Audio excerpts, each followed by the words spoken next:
Sa pamamagitan ng inyong pagtsatsaga ay makamtan ninyo ang inyong buhay na walang hanggan. Ako po si Father Eric Arada mula sa Archdiocese ng Lipa at Coraparoco ng Parokya ng Santa Clara dito sa Barangay Santa Clara, lungsod ng Santo Tomas. Magandang araw sa ating mga faith friends at sa ating kalakbay sa ating buhay pananampalataya at patuloy ang pagninilay at paglaganap ng salita ng Diyos.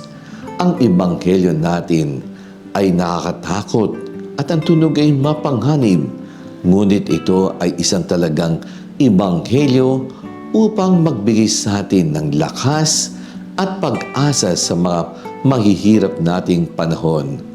Una, bagay na pwede natin mapagnilayan, ang pagguho ng makamundong seguridad.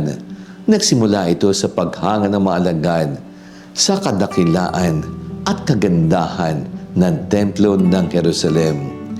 Ang kanilang pagmamalaki sa kahangahangang istrukturang ito, isang makapangyarihan simbolo ng kanilang pambansa at pagiging reliyoso. Karangalan ay patungo sa ganap na pagkawasak nito. Ang hulay ito ay naganap noong taong 70 taon ay nagsisimbing paalala na lahat ng institusyon ng tao, gaano man kalaki o malakas at matibay, ay pansamantalan lamang at sa uli ay mawawasak at lilipas. Gaya ng katatagan ng politika, kasaganaan ng ekonomiya at personal tagumpay ay maaaring gumuho at mawala ng lahat. Pangalawa, ang pag-uusig ay isang pagkakataon para sa pagsaksi.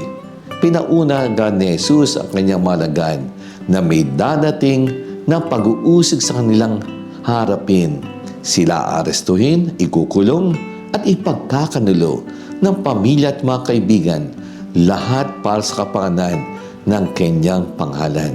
Pero ang pag-uusig na ito hindi bilang isang kabiguan, kundi isang pagkakataon upang magpatotoo. Maraming gamitin ng Diyos ang ating pagdurusa para sa mas mataas na layunin, para sa mga makabago at malalim pananampalataya. Nagalok ito ng isang malagang pananaw sa kahirapan. Tandaan natin ang pangako ni Jesus na sabi, bibigyan kita ng mga salita at karunungan na walang sino man sa iyo makalaban. Ang makakayanan o kayang labanan ang isang malakas na katiyakan ng mga mananampalataya ay hindi nag-iisa sa kanilang pagdurusa. Ang pinakamagandang sinabi ni Jesus sa uling bahagi ay sa pamamagitan ng iyong pagtsatsaga ay makakatan ninyo ang iyong buhay na walang hanggang. Pagtsatsaga, hiniling sa atin ni Jesus na maging mahigpit, walang kompromiso, matyaga kung saan ano ang dapat nasa puso natin, so kung ano ang mahalaga, dahil kung ano ang tunay na mahalaga ay madalas ay hindi tumutugma sa kung anong nakakakita ng ating interes. Maging matyaga, maging mahigpit at matatag sa pagtatayo sa kung ano ang hindi lumilipas. Ayon kay Papa Francisco, ang pagtsatsaga ay gumagawa ng kabutihan araw-araw.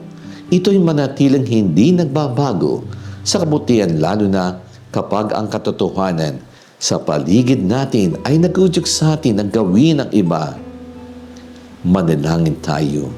Panginoon, bigyan mo po ako ng lakas at pagtsatsaga upang mapagtagumpayan ang mga hamon at balakid na dumarating sa akin.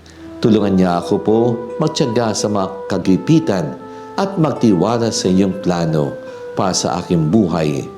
Naway hindi ko kailanman makalimutan ang pawakas na miti ng buhay na walang hanggan. Kasama mo, salamat sa inyong patuloy na pagmamahal at suporta. Amen.